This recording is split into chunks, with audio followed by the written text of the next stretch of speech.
la ética del servicio merced, dar, recibir y devolver beneficios. A ti, Antonio, muchas gracias de haber venido. Un placer tenerte aquí. Muchas gracias. Muchísimas gracias a los organizadores por invitarnos a este noveno seminario sobre la nobleza del sur de Europa. La verdad que es un gusto estar en esta casa, en la Universidad de Évora y en Cideus, con lo cual, pues muchas gracias por vuestra hospitalidad y por estar quizá en unos seminarios más importantes en Europa sobre la nobleza, ¿no? Bien, también gracias, como no, a la comisión organizadora, a Joao de Figueroa Arrego y a Roberto Quirós Rosado por esta iniciativa y por esta pregunta, por este interrogante y por este llamamiento a la reflexión, ¿no? Bien, lo primero, disculpar que hable en castellano. Intentaré hablar despacio para que los colegas portugueses me puedan seguir. Y lo siguiente, plantear un poco cuál es el tema de mi intervención o de los interrogantes que quiero plantearos, ¿no? Entonces, la intervención versaría sobre, entendiendo una parte del seminario, nobles que sirven a nobles, noblezas sirviendo a noblezas, clientelismo, sangres y casa aristocrática en las monarquías ibéricas entre los siglos XVI y XVIII. Mi interés era, por un lado, dar una panorámica sobre una parte del servicio entre nobles, pensando más en lo que llamaríamos baja nobleza, en el caso de Castilla, los hidalgos, que sirven a nobleza más alta, normalmente a señores titulados, y intentar trazar una perspectiva o una propuesta también de interpretación pues desde el año 1500 o desde finales del siglo XV y principios del XVI hasta el siglo XVIII, vinculando esa, digamos, perspectiva estructural a un interrogante sobre formas de comportamiento y códigos éticos dentro de lo que es el servicio a la nobleza o internobiliario, que es la ética del servicio de merced, que también conocéis aquí y que también conoce pues Alicia Esteban, que ha coordinado un libro sobre servir al rey recientemente. Es decir, intentaremos plantear un parámetro analítico y a la vez, bueno, pues ver algunas polémicas tratadísticas sobre lo que es el servicio y lo que es la merced. Y todo ello de forma muy esquemática para luego pues dar pie a nuestro debate e intercambio de planteamientos, ¿no? Bien, la primera cuestión sería la pregunta de ¿para qué se sirve? ¿Qué es el servicio y para qué se sirve? Desde luego hay un concepto clave en el vocabulario político y en la semántica política del servicio en la monarquía de España, que es el concepto de medrar. Y medrar, según se define en el Tesoro de la Lengua Castellana de Covarrubias, en 1611, es mejorar y adelantar una cosa. Suele decir en salud, en la hacienda o en las costumbres. Medra es el aumento, mejora, adelantamiento o progreso de alguna cosa. Y medrar es crecer, aumentarse, adelantarse o mejorarse, pasando de un estado bueno a otro mejor. Bien,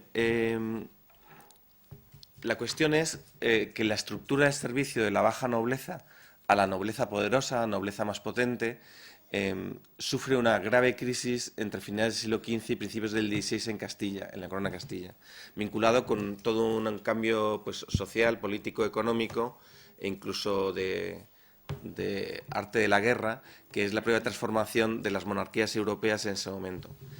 En 1517, cuando el joven duque de Borgoña, Carlos de Gante, futuro Carlos V y entonces Carlos, rey de Castilla y de Aragón, se encuentra con la nobleza castellana en Valladolid, tiene lugar una exhibición, un alarde militar en el cual todas las grandes casas de la corona de Castilla van desfilando enfrente al palacio donde se encuentra el rey, el joven rey, y van desfilando con su séquito militar, con lo que sería la estructura del acostamiento, que es una institución en la cual hay una serie de escuderos, de hidalgos, que son como una clientela militar de hidalgos que está al servicio de los grandes señores y que tiene una funcionalidad precisa. Y esa funcionalidad precisa había quedado de relieve pues, desde en el siglo XV, por ponernos a tiempos recientes, que cada vez que hay una guerra civil en la Corona de Castilla, en tiempos de Juan II, de Enrique IV, en la época de la Guerra Civil Castellana y en la época de la guerra con Portugal por la sucesión de Isabel la Católica y la denominada Beltraneja, pues evidentemente todo ese séquito militar se moviliza, se posiciona en un bando y saca un beneficio para el señor en términos de alcaidías, de usurpación de rentas reales y de reforzar su poder territorial. Bien, por tanto, la estructura de la casa aristocrática y la estructura se basaba en lo que es su dimensión militar, en esta institución del acostamiento, en un noble que tiene digamos, que garantiza un sueldo, unas retribuciones y una posición a una serie de clientelas de hidalgos que son movilizados en caso de conflicto militar. Bien, pero este modelo entrará en crisis por diversas razones. Lo cuenta de una manera muy gráfica Diego de Hermosilla en una obra fundamental para comprender lo que es la crisis del modelo de servicio de los hidalgos a los grandes señores, que es el Diálogo de Pajes, que era una obra escrita en torno a mediados del siglo XVI por Diego de Hermosilla, que era un capellán de Carlos V. Y nos lo cuenta con esta narrativa que yo creo que es muy gráfica. Antes hacían falta los hidalgos, ahora por la bondad de Dios no hay moros en España, no hay reconquista, no hay un limes, no hay una guerra, no hay una frontera y una cruzada dentro de la península ibérica. Ni hay guerra con Aragón y Portugal, esas guerras permanentes entre la corona de Aragón o inestabilidades, corona de Castilla y reino de Portugal, que favorecían este tipo de movilizaciones militares. Ni se consienten bandos entre señores. Ya no funciona la dinámica del pleito-homenaje, en el que se confederan varios señores para seguir una causa o defender a un candidato al trono o a otro candidato al trono. Sino, no estarían tan abatidos ni serían tan perseguidos los pobres hijos de algo, ni tan favorecidos los mercaderes y tratantes. Antes, en tiempos de no quietud en Castilla, las casas de señores estaban llenas de hidalgos y había competencia por mantener más, y tenían a punto sus armas y caballos para defender su persona y estados, y servir al rey con ellos, según las necesidades. Y cita las crónicas en las cuales cada casa se definía por el número de séquito militar que tenía. Y habla de la crónica de Hernán Pérez Guzmán y citaban, y era la casa de fulano de tantos hombres de armas, y era un criterio de potencia para medir la grandeza de las casas. Cuando eran los tiempos de los ricosomes, de los grandes de Castilla, no se medía las casas por la grandeza concedida por el rey, sino por el prestigio y la reputación de movilización efectiva de recursos en caso de conflicto interno o externo o de amenaza de conflicto. La cantidad de gente noble que sustentaba era la que definía el tamaño y la potencia de la casa. Bien, pues todo este sistema ha ido entrando en crisis de forma gradual, desde evidentemente la monarquía de los reyes católicos, pero ese declive se acrecienta en la época de Carlos V. Se puede decir que el último alarde militar es el de Valladolid de 1517, pero justamente después vienen las comunidades y de nuevo la grandeza de Castilla, los ricos hombres tienen que movilizar sus recursos frente a la sublevación de las oligarquías urbanas y tras un periodo de neutralidad deciden pues, el condestable de Castilla, el almirante de Castilla, movilizar de nuevo en un último movimiento militar el acostamiento y asegurar el bando real, el bando del regente Adriano Utrecht, con estas tropas de hidalgos que son efectivas para derrotar al ejército comunero de otro tipo de nobleza, los regidores urbanos castellanos, ¿no? Bien, los cambios en el arte de la guerra, el declive de los castillos a través de la construcción de ciudadelas abaluartadas, el paso del castillo vertical a las modernas, a la ingeniería militar de impronta italiana que se extiende por toda Europa y por todos los nuevos mundos, y que supone un desembolso para construir una ciudadela de cientos de miles de ducados, con lo cual están fuera del control de la hacienda señorial, es una medida de gasto y de inversión que solo es permitido para grandes monarquías, pero no para grandes señores. El desarrollo de la infantería, las armas de fuego, la artillería y el declive de la caballería, que en parte eran de grandes señores, pero también en parte eran de estos hidalgos y que cuidaban sus armas y sus caballos, como decía el Diálogo de Pajes, nos situaba en un nuevo contexto. En ese nuevo contexto la estructura de la casa cambia y me van a permitir que sea muy sintético y que avance en el tiempo. Y la casa aristocrática cumple una nueva función. En el imperio de Carlos V y mucho más en la monarquía de Felipe II, la casa aristocrática va perdiendo esa dimensión militar que era consustancial en la Baja Edad Media, y los hidalgos, y eso lo refleja muy bien el diálogo de pajes, tienen que asumir nuevas competencias. Y esas nuevas competencias están orientadas por la propia transformación del servicio de la alta nobleza a la monarquía. Bien, en ese nuevo contexto tenemos una cuestión que se va a plantear en distintas intervenciones durante este seminario, que es cómo la casa aristocrática se pone al servicio de los nobles que sirven al rey. ¿En qué espacios sirven los nobles, la espada, la nobleza de sangre al rey en tiempos de Carlos V y Felipe II? Tenemos las embajadas, que bueno, a veces son ocupadas por togados, bueno, los perrenots son nobles, pero por hombres de toga, y otras veces son ocupadas básicamente por hombres de espada. Tenemos las embajadas, tenemos los puestos de mando militar, las capitanías generales, los generales de caballería, de artillería, maestre de campo general, y tenemos los virreinatos. O sea, tenemos 3 niveles de servicio muy claros de proyección de gobierno de la monarquía: embajadas, virreinatos y mando supremo militar. Y la transformación de la casa aristocrática busca una especialización que no solo está relacionada, como se ha estudiado tanto pues desde la Casa de Braganza, en el caso de Mafalda, como también en el caso de la Corona de Castilla, los grandes de España, desde Ignacio Atienza con el Duque de Osuna hasta más recientemente Adolfo Carrasco, Casa de Infantado, o Luis Salas, Duque de Minas Sidonia, por poner 3 ejemplos. Esa estructura de la casa no solo tiene una función de gobierno señorial o de residencia en la corte cuando el gran señor es un gentilhombre de cámara o un mayordomo de palacio, sino que también se adapta a esta nueva funcionalidad de la nobleza en su dimensión del gobierno de la monarquía de España. ¿A qué me estoy refiriendo? A que surgen, pensemos por un momento en el virrey Pedro de Toledo en Nápoles en la época de Carlos V, o en todos los virreyes portugueses, castellanos, aragoneses, valencianos, flamencos, italianos,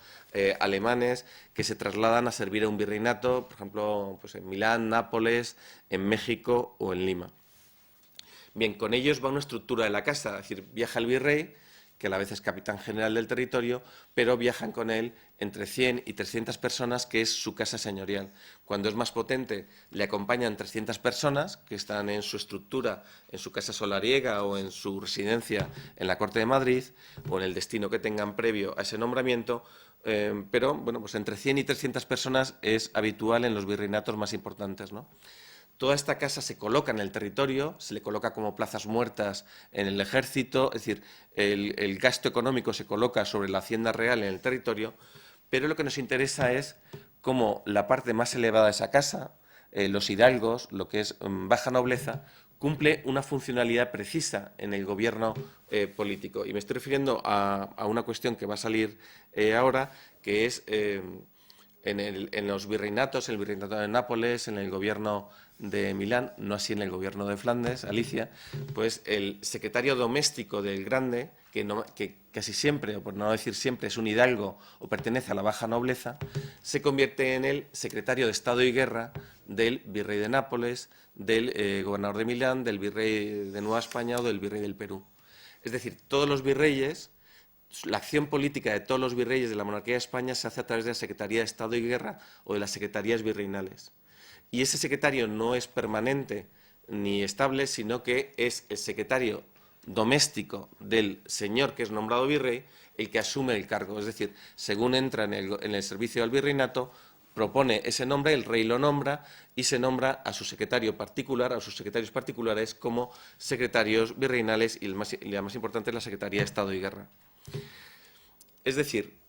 toda la estructura de gestión política de los virreinatos la llevan esos hidalgos, que ya no tienen una función como tenía antes de acostamiento militar, sino que tienen una función de gobernación política. Y surge todo un género que es el secretario político, que es los secretarios de señores, donde explican cómo ese noble hidalgo tiene que gestionar la agenda del señor y cómo tiene que ser secretario de señores y a veces pues secretario al servicio real a través del servicio al señor.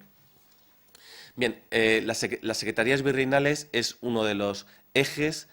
efectivos del Gobierno de la Monarquía de España más importantes y quizá menos estudiados como estructura de servicio, y precisamente es un servicio internobiliario.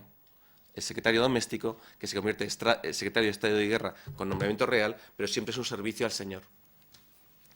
Bien, esto ocurre en los virreinatos, pero ocurre igual en las embajadas. El secretario del embajador es el secretario, por lo general, a veces cogen el secretario anterior, pero por lo general es el secretario doméstico previo del noble titulado que es nombrado embajador, y en muchos casos, en lo que es el mando supremo militar, pero Alicia lo conoce mejor, pues capitanes generales o altos cargos militares que tienen una secretaría vinculada utilizan el secretario doméstico para funciones de secretaría en el mando del ejército, ¿no? Bien. Dos cuestiones más. Hay un momento en el que la monarquía ve en esto una amenaza, porque evidentemente hay un control nobiliario de toda la estructura que tiene que ver con el servicio diplomático y con el propio archivo. Se llevan el secretario y el noble su propio archivo diplomático y le dejan in albis al siguiente que acude. Hay un problema con la estructura de servicio real por este servicio internobiliario. Y Juan José de Austria, en 1678, da una orden por la cual todos los secretarios de las embajadas, de los capitanes generales y de todos los virreyes no serán los secretarios domésticos y privativos del señor, del grande de España o del noble titulado que acude a servir esos tres puestos claves en la monarquía, sino será un nombramiento real a través de los consejos y un cargo fijo y estable que no depende de la duración del mandato. Es una transformación del modelo. Siguiendo pues, el ejemplo de la Secretaría de Estado y Guerra, que excepcionalmente en Flandes es un cargo fijo en vez de ser un cargo temporal, porque, como he dicho, las secretarías virreinales, el secretario cambia, luego hay 5 oficiales, 6 oficiales que son permanentes, pero la cabeza de la Secretaría virreinal cambia con cada virrey, siendo nombrado su secretario doméstico que le acompaña en su séquito nobiliario.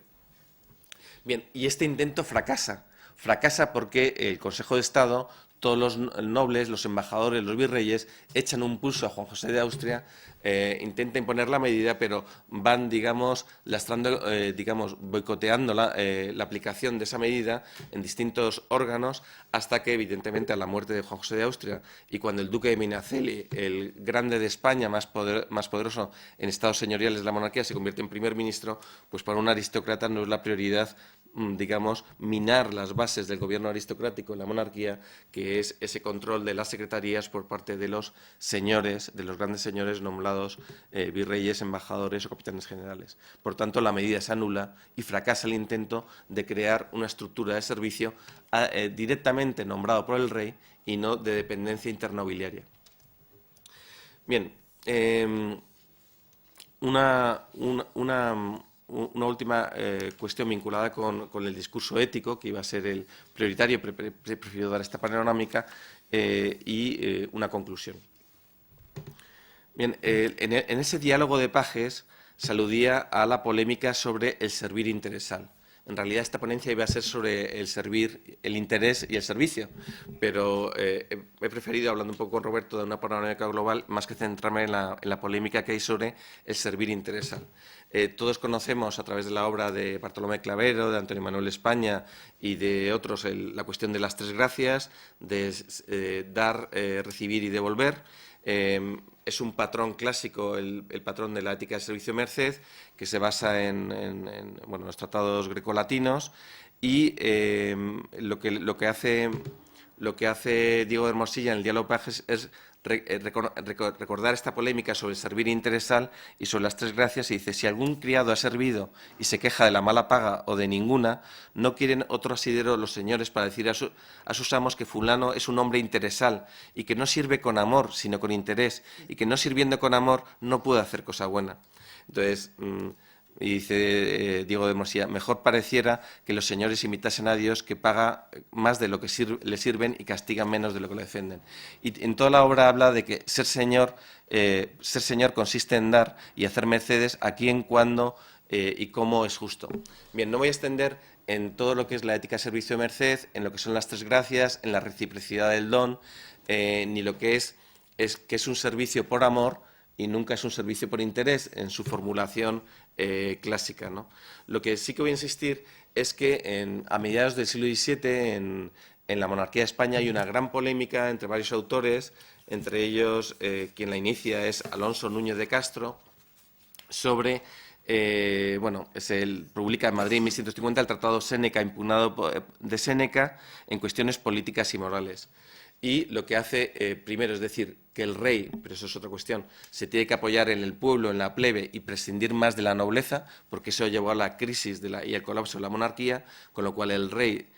tiene que dejar de ser tan primus inter pares de la nobleza y tiene que acercarse a los pueblos, a los distintos pueblos de los reinos de la monarquía. Pero también hay una polémica sobre que dice que, evidentemente, la base de la monarquía y la base del servicio entre un criado y un cliente y un señor y un patrón es el servicio interesal. Y el interés es el que funda la monarquía de España y el gobierno y que debe fundar la monarquía de España. Y a eso replica diversos autores, 3 tratados de réplica frente a Alonso Núñez de Castro, entre ellos el más duro pronobiliario es Juan Baños de Velasco, que publica el libro Luciano Séneca, ilustrado en blasones políticos y morales en Madrid en 1670, exaltando, como exaltaba la nobleza tubalista, la nobleza de sangre, que la nobleza no se adquiere por servicios propios, sino que la nobleza siempre es una cuestión de sangre inmemorial, y ella aprovecha para decir que el pundonor generoso es el servicio y que los plebeyos viles son los que actúan por interés y que nunca un noble puede servir por interés, y recupera siempre como esta polémica sobre el tratado de Beneficis de Séneca, que aparece en todos estos autores, y la polémica continúa en los años 80 con otro tratado de Francisco de Zárraga, Séneca, juez de sí mismo. Es decir, la ética del servicio de merced se convierte en una clave de polémica en la monarquía de España para ver lo que es la estructura política y social de esa monarquía desde su crisis en 1640. La polémica sobre el servicio interesal recorre todos los textos de lo que es el servicio nobiliario y los tratados sobre el servicio nobiliario, el tratado de Yelgo sobre servir a señores y lo que es el tratado de cómo los hidalgos deben de servir a señores, pero concluyo esta visión en esas 3 imágenes. La primera, principios del siglo XVI, acostamiento militar que está en declive, una estructura, una dimensión militar que ha sido muy operativa en la Baja Edad Media, pero que en la monarquía de Reyes Católicos entra en cuestión y en el imperio de Carlos V está fuera de lugar. El escudero, la figura del escudero, como la figura también en parte del caballero en el Sacro Romano Imperio, esa nobleza de servicio vinculada al mundo militar, entra en crisis en un nuevo mundo donde, toda esa retórica de servicio y toda esa funcionalidad están colapsando por un cambio de las monarquías europeas. En segundo lugar, ese siglo XVII, donde hay una metamorfosis de la casa aristocrática y donde el servicio internobiliario se adecúa a las nuevas demandas que hace la monarquía, y he hablado de virreyes y de embajadores y de capitanes generales. Evidentemente podríamos hablar de válidos y de cómo esos válidos son servidos por redes de nobles. Y concluyo en el siglo XVIII. Juan José de Austria fracasa en su intento de controlar la red de hidalgos que sirven las secretarías de gobierno de la monarquía en todos sus virreinatos, capitanías y embajadas. Pero la nueva dinastía, los Borbones, al redimensionar el papel de la aristocracia en el gobierno político de la monarquía, no solo acaban con el valimiento, no solo acaban con la ascendencia política de la aristocracia en la dirección del gobierno político de la monarquía y en la canalización del patronazgo regio, sino lo que hacen es, si me permiten la comparación, imitar a los medianos señores o a los grandes señores. Es decir, conseguir que la red de hidalgos que servían a los señores les sirvan directamente a través de las secretarías de Estado y de despacho. Es decir, ahora la red de hidalgos son los que sirven a la nobleza. Este no es un modelo nuevo. Evidentemente, Francisco de los Cobos era un hidalgo de Úbeda al servicio del emperador Carlos V. Evidentemente, la mayoría de los grandes secretarios de Felipe II habían sido hidalgos o eran básicamente hidalgos. Ese secretario poderoso había estado en declive durante el siglo XVII porque el despacho del rey lo controlaba directamente la aristocracia a través del valimiento, pero en el siglo XVIII ese control de la pluma se extiende a toda la monarquía y a través de 5 secretarías de Estado y Despacho Universal reclutadas entre los hidalgos en el reinado de Felipe V, de Luis I, de Fernando VI, de Carlos III y de Carlos IV, se convierte en la estructura de servicio. Ya los hidalgos no prestan los servicios a los señores para gobernar la monarquía como un servicio internobiliario, sino ahora los hidalgos medran, crecen con servicio interesal, se convierten en caballeros del Toisón, como Patiño, se convierten en títulos, como el Marqués de Ansenada, como el Conde de Floridablanca, pero lo hacen directamente en el servicio del rey. El rey se sirve directamente de los hidalgos para estructurar el gobierno de la monarquía y el gobierno de todas las posesiones de la monarquía de España en su dimensión global. Gracias.